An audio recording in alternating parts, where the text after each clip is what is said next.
10 देश जिनके ऊपर कब्जा करना नामुमकिन है। लड़ाई किसी भी देश के लिए अच्छी नहीं है, लेकिन अपने देश को बचाने के लिए अपनी आर्मी को स्ट्रॉन्ग बनाना जरूरी होता है। और इसी वजह से ही आज हम आपको पूरी दुनिया के 10 स्ट्रॉन्गेस्ट आर्मी या फिर ऐसे देश बताएंगे जिनके ऊपर कब्जा करने के बारे में कोई दूसरा देश भूलकर भी नहीं सोच सकता। नंबर 10, सऊदी अरब। ये देश तो वैसे ही पूरी दुनिया में अपने सबसे अलग और सबसे खतरनाक कानून की वजह से काफी ज्यादा जाना जाता है और यहाँ पर लोकल लोगों से ज्यादा दूसरे देश के लोग रहते हैं और कमाते हैं। सऊदी अरब देशों में सबसे बड़ा देश माना जाता है और ये पूरी दुनिया का भी तीसरा सबसे बड़ा देश है। एरिया में ये 21,49,690 किलोमीटर स्क्वायर का क्षेत्र है, जिसमें 3,57,00,000 से भी ज्यादा लोग रहते हैं और इस देश में लगभग 70% से ज्यादा लोग दूसरे देश के हैं और यहाँ की सबसे बड़ी आबादी IT फील्ड में काम करती है। वैसे इस देश में और भी कई बड़ी इंडस्ट्री है, पर सऊदी की ऑयल फील्ड इंडस्ट्री दुनिया की सबसे बड़ी इंडस्ट्री मानी जाती है, जिसके कारण ये दुनिया का सबसे बड़ा ऑयल सेंटर है। आज के समय में ऑयल की वजह से सऊदी की इकोनॉमी भी चलती है और सऊदी अरब की टोटल GDP $1.5 ट्रिलियन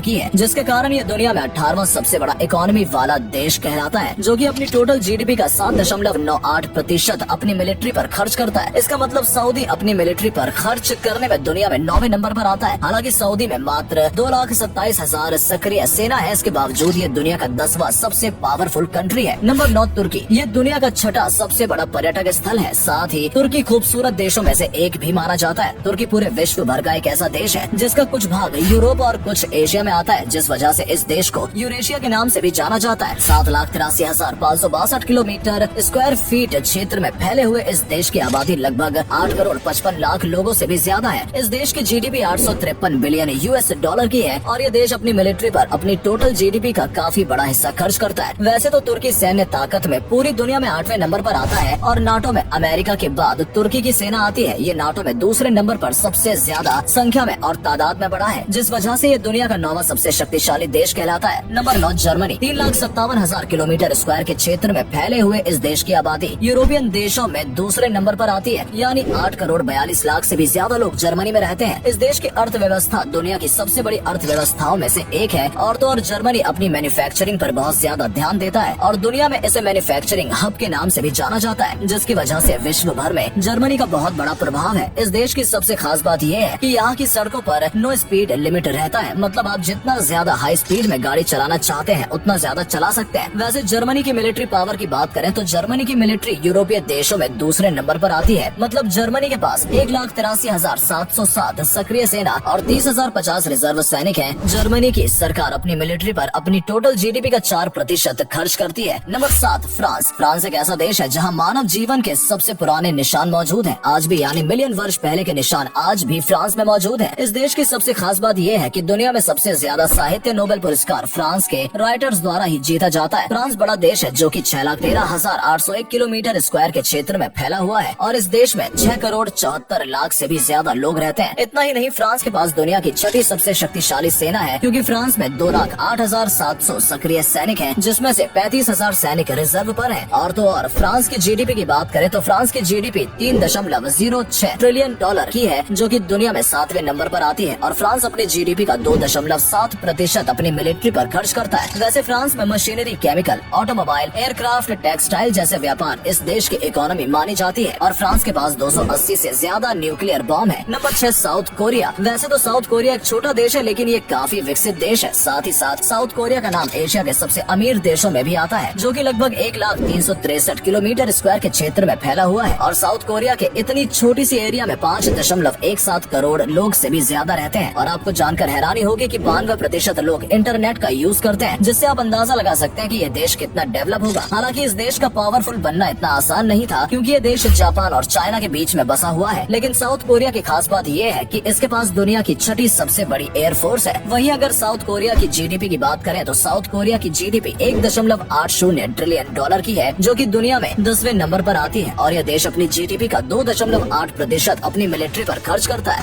तभी तो साउथ कोरिया पावरफुल कंट्री यानी 140 देशों में 6ठे नंबर पर आता है, जिसके पास 5,55,000 सक्रिय सैनिक और 2,75,000 रिजर्व सैनिक है। इसकी एक और खास बात यह है कि साउथ कोरिया अपने देश के लोगों की एजुकेशन और बिजनेस पर बहुत ज्यादा खर्च करता है। Number 5, Japan. वैसे 12,57,00,000 लोगों की आबादी वाले देश में सेना का बहुत ज्यादा महत्व है और यहाँ के लोग दुनिया में सबसे ज्यादा मेहनती माने जाते हैं। तभी तो जापान दुनिया में अर्थव्यवस्था में अमेरिका के बाद तीसरे नंबर पर आता है, क्योंकि अगर हम जापान की GDP की बात करें तो जापान की GDP $5.04 ट्रिलियन $1 की है और ये अपनी टोटल GDP का 1% अपनी मिलिट्री पर खर्च करता है। दोस्तों, जापान की मिलिट्री पर अमेरिका काबू करना चाहता था, लेकिन जापान ने कभी हार नहीं मानी। जापान तो शुरू से टेक्नोलॉजी पर ध्यान देता है और इस देश ने अपनी पूरी ताकत टेक्नोलॉजी पर लगा दी, तभी तो आज टेक्नोलॉजी जापान की पहचान बन गई है। वैसे तो जापान की सेना कई सारी कंट्री के मिलिट्री से काफी छोटी है, लेकिन पावर में किसी से भी कम नहीं है। यानी जापान के पास 2,47,000 पर्सनल और 56,000 वीजा पर्सनल है, जिससे ये पता चलता है कि ये सारी कंट्री के कम आर्मी वाली कंट्री है, फिर भी जापान पावरफुल कंट्री में अपना नाम रखता है। Number 4, India. पिछले 4 दशकों में इंडिया ने भी अपनी अर्थव्यवस्था पर काफी ज्यादा ध्यान दिया, जिससे भारत में 6.5% की अर्थव्यवस्था में वृद्धि भी हुई है। वैसे इंडिया भी जनसंख्या के मामले में दुनिया में चीन के बाद दूसरे नंबर पर आता है। मतलब इंडिया की जनसंख्या 138 करोड़ से भी ज्यादा है और इसी वजह से इंडिया भी मिलिट्री पावर में दुनिया में चौथे नंबर पर आता है। भारत के पास 14,55,000 पर्सनल है, वहीं इस देश के पास दुनिया में सबसे ज्यादा वीजा पर्सनल है। इंडिया में 11,55,000 वीजा पर्सनल है और पिछले कुछ समय से भारत ने अपनी GDP का यानी $3.5 ट्रिलियन